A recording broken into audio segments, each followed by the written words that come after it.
Mukunda jewellers వారి Poorvi gold and diamonds November 1న KPHB లో ఘనంగా ప్రారంభం. ఓపెనింగ్ ఆఫర్ గా ప్రతి 3 లక్షల కొనుగోలుకు ఒక బంగారు నాణెం ఉచితంగా పొందండి. యావత్ దేశాన్ని కుదిపేసిన ఘటన శ్రీకాకుళం స్టాంపేడ్. అసలు ఎలా జరిగింది, ఎక్కడ జరిగింది, ఎందుకు జరిగింది, ఇవన్నీ కూడా క్రోనలాజికల్ ఆర్డర్లో మాట్లాడుకుందాం.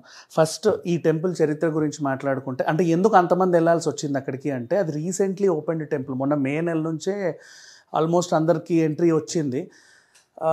ప్రతి శనివారం శుక్రవారం ఒక 100లో కొంచెం అటు ఇటుగా, అంటే 1000కి కాస్త అటు ఇటుగా భక్తులు చాలామంది వస్తున్నారట.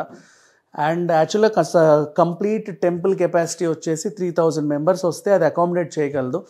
5000 మెంబర్స్ వస్తే అది కొంచెం టైట్గా అయినా సరే, కొంచెం లేట్ అయినా సరే మోస్తారు. అది కూడా చాలామంది సిబ్బంది అక్కడ ఉండి మెయింటైన్ చేయగలిగితే ఓకే.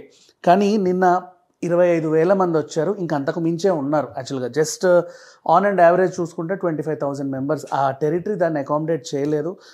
అక్కడ అనుకోకుండా స్టాంపేడ్ జరిగింది. మరి ఎందుకు జరిగింది అనేది మాట్లాడుకునే ముందు టెంపుల్ చరిత్ర చెప్తాం.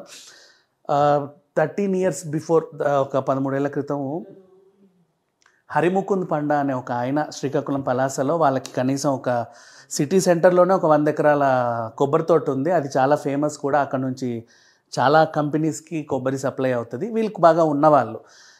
ఆయన ఎందుకో తిరుమలకి కాలినడకన వెళ్ళాడు, దర్శనం చేసుకున్నాడు, వెండి వాకిలి బంగారు వాకిలి దాటుకొని వెళ్ళాడు.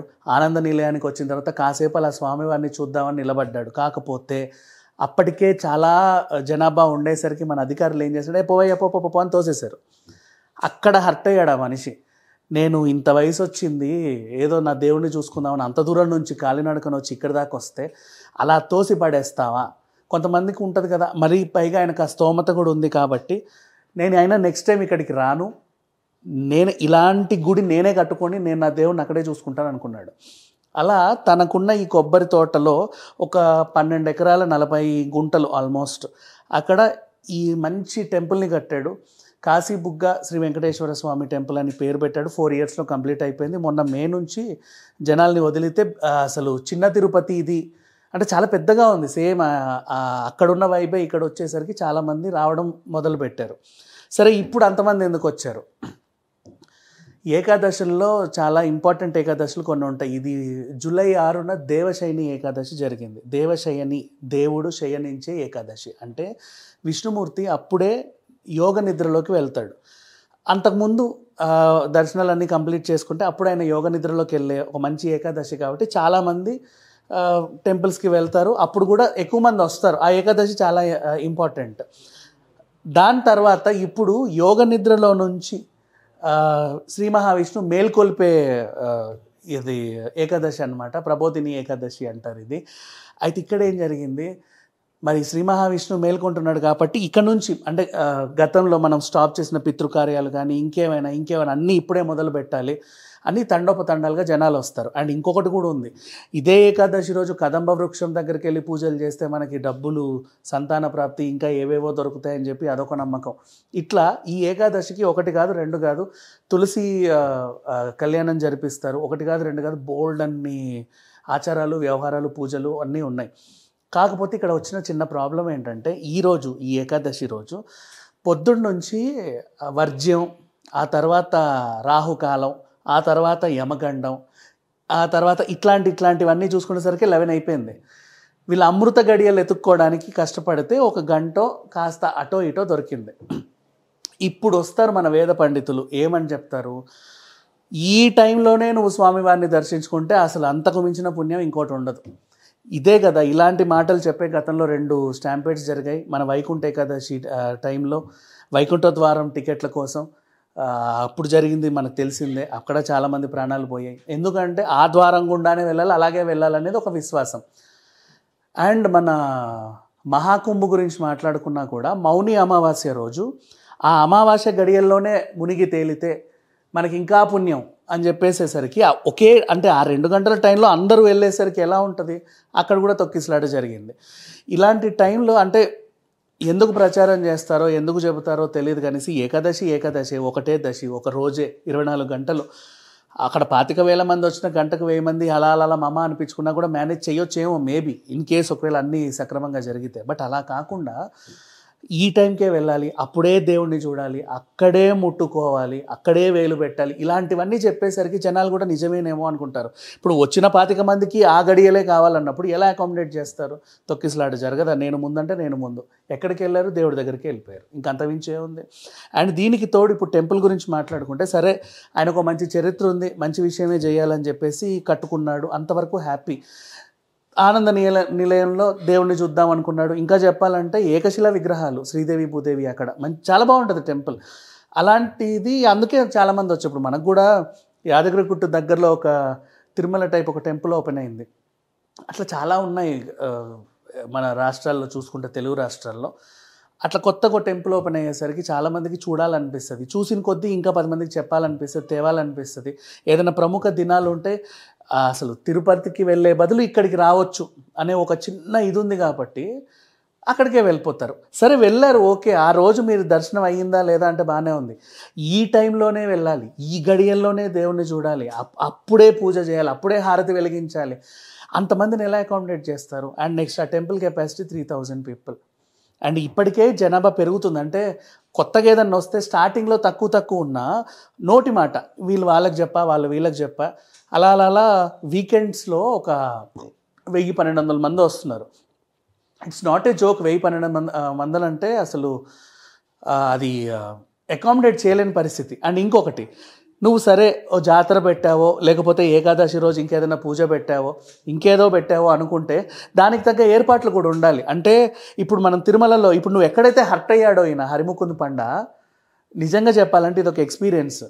అంటే కర్మ, నేను ఏం తప్పనట్లా, బికాజ్ నేను అక్కడ దేవుణ్ణి చూడకుండా వీళ్ళు గబగబా నన్ను నెట్టేశారు కాబట్టి నేను ఇక్కడ టెంపుల్ని కట్టాను అన్నాడు. సరే సంతోషం, నువ్వు కూడా ఇక్కడ ఇదే పని చేస్తుంటే ఈ స్టాంపెడ్ అయ్యేది కాదు. అలా అవ్వకూడదని అక్కడ కూడా అదే పని చేశారు. నిన్ను దేవుణ్ణి చూడనివ్వద్దు అనేది తిరుమల కాన్సెప్ట్ కాదు. కాకపోతే ఏంటంటే అంతమంది వస్తారు కదా, అందరినీ అకామిడేట్ చేయాలి. ఈరోజు వచ్చిన కంపార్ట్మెంట్లో ఉన్న వాళ్ళందరినీ పూర్తి చేసి మళ్ళీ నెక్స్ట్ వచ్చే భక్తులకి ఒక్కసారి లైన్లోకి వెళ్ళారంటే బాత్రూమ్లు వచ్చినా, ఇంకేం వచ్చినా, లేకపోతే ఆకలి వేసినా ఎవరు ఏం చేయలేని పరిస్థితి. ఏదో బిక్కు అనుకుంటూ దేవుణ్ణి చూసేంత వరకు చాలామంది అలసిపోతారు. ప్రెగ్నెంట్ లేడీస్ ఉంటారు, ముసలి ముతక ఎంతోమంది ఉంటారు, పిల్లలు ఉంటారు, ఏడుస్తారు, తల్లులు పాలివ్వలేరు అంత బహిరంగంగా. ఇట్లాంటి సిచ్యువేషన్స్ ఉంటాయి కాబట్టి గబగబా ముగించాలనే నెట్టేస్తారు. అంతేకాని నన్ను నెడతావా, అసలు నేనేంటో తెలుసా నీకు, ఇలాంటి గుడి ఇంకోటి కట్టగలనని చెప్పి ఇంకో గుడి కట్టినప్పుడు ఆ గుడిలో కూడా ఇలాంటివే అవలంబించాలి. లేకపోతే ఏదో రోజు జనాలు ఎక్కువ వచ్చినప్పుడు ఇలాంటి పరిస్థితులు ఎదుర్కోవాల్సి వస్తుంది. సరే, ఈ స్టాంపెడ్ గురించి ఇంకా మిగతా విషయాలు, ఇంకెంతమంది చనిపోయారు, ఆల్రెడీ చంద్రబాబు నాయుడు గారు స్పందించడం జరిగింది. వాళ్ళందరికీ ప్రగాఢ సానుభూతిని తెలిపారు. ఎక్స్గ్రేషియాలు కూడా ప్రకటిస్తున్నారు. నరేంద్ర మోడీ గారు కూడా స్పందించారు. ద్రౌపది ముర్ము గారు కూడా స్పందించారు. దేశవ్యాప్తంగా ఆల్మోస్ట్ అంటే నిన్నగాక మొన్నే కదా కరూర్ది అయిపోయిన వెంటనే, కరూర్ కంటే ముందు బెంగళూరుది అయిపోయిన వెంటనే మళ్ళీ వెంటనే తొక్కిసలాటలు, అంతమంది ప్రాణాలు పోతున్నారు. జస్ట్ ఒక వారం క్రితం, అసలు వారం కూడా అవ్వలా, మన వేమూరి కావేరి ఘటన చూసినప్పటి నుంచి అంటే ఒకటి మర్చిపోకముందే ఒకటి వచ్చేసరికి చాలామందికి బాధేస్తుంది. సరే, అంతవరకు అయ్యింది, తొక్కిసలాట జరిగింది, చాలామంది చనిపోయారు, ఇదంతా తెలుసు కదా. అండ్ ఇంకొకటి, వెనక నుంచి మిమ్మల్ని తోస్తుంటే మీరు ఇంకొకరిని తోస్తున్నారు. మనిషి కాళ్ళ కింద నలుపుతున్నప్పుడు, మనం తొక్కుతున్నప్పుడు ఆ మాత్రం అంటే అంత స్పృహ కూడా ఉండదా మనుషులకి? అసలు మనం కూడా ఆలోచించుకోవాలి. ఇప్పుడు బెంగళూరులో జరిగింది ఇదే ఘటన. క్రికెటర్స్ చేతులు ఊపడానికి వస్తున్నారు కదా అని చెప్పేసి వెళ్ళారు, అక్కడ చనిపోయారు. నెక్స్ట్ మళ్ళీ ఇంకో చోట ఒక చోట రాజకీయ నాయకుడు, ఒక చోట గుడి, ఒక చోట ఇంకేదో, ఒక చోట కుంభమేళ, వాట్ ఎవర్. బట్ ఓవరాల్గా రిజల్ట్ ఒకటే అవుతుంది, తొక్కిసలాట, మనుషులు చనిపోతున్నారు. కనీసం తొక్కే మనిషి కన్నా కొంచెం సెన్స్ ఉంటే అంటే వాళ్ళు కాపాడే ప్రయత్నం కూడా చేయొచ్చు ఇన్ కేస్ చెప్పాలంటే. అండ్ ఇక్కడ ఇంకొకటి ముఖ్యంగా చెప్పుకోవాలి, అంబులెన్స్ రావడం లేట్ అవుతుంది, ఈ ప్రభుత్వం ఏం చేస్తుంది అంటారు. ముందు మీరు జరగండి, తర్వాత వస్తాయి అంబులెన్స్లు. ఎక్కడేదో జరుగుతుంది కదా అని చెప్పి అందరు గుంపుగూడి అక్కడే నిలబడి చూస్తూ ఉంటే ఆ ఎవరికైతే ప్రమాదం జరిగిందో వాళ్ళని ఎక్కడ కాపాడాలి, ఎక్కడ పెట్టాలి, అంబులెన్స్లు ఎప్పుడు వస్తాయి, ఎలా ఎక్కిస్తారు? కొంతమంది ఏంటంటే తొక్కిసలాట అంటే బాధితులు అందులో లేకపోయినప్పటికీ కూడా అసలేం జరిగింది, ఎవరిని తొక్కారు, ఎంత రీతిలో తొక్కారు, ఆ తొక్కించుకున్నవాడు ఎలా ఉన్నాడు చూడ్డానికి కూడా ఇలా చూస్తూ ఉంటారు. అలాంటి వాళ్ళు బోల్డంతమంది ఉంటారు. వీళ్ళ వల్ల ఇటు ట్రాఫిక్ అంతరాయం జరుగుద్ది, వచ్చే అంబులెన్స్లు టైంకి రావు, అందే సహాయం త్వరగా అందదు, ఈలోపు కూడా పోయే ప్రాణాలు కూడా ఉంటాయి. అంటే అప్పుడు కూడా కాపాడగలగము మనం ఒకరిద్దరిని అనే సిచ్యువేషన్స్ ఉంటాయి. ఈలోపు కూడా పోయే ప్రాణాలు ఉంటాయి. వీళ్ళే చంపేస్తారు. ఇంకా చెప్పాలంటే మళ్ళీ మొత్తం అయిపోయిన తర్వాత అసలు ఈ ప్రభుత్వం ఏం చేస్తుంది ఇక్కడికి. మనమైనా సరే కొంచెం సెన్స్ పెట్టుకోవాలి. ఒక చోటికి వెళ్తున్నాం, అక్కడ కెపాసిటీ ఏంటి, ఎంతమంది వస్తారు, మనం వెళ్ళగలమా లేదా, మనకు మనమే స్వతహాగా ఆగిపోతే ఎక్కడ ఎలాంటి ప్రమాదాలు జరగవు. అది మాత్రం గుర్తుపెట్టుకోండి. Thank you so much.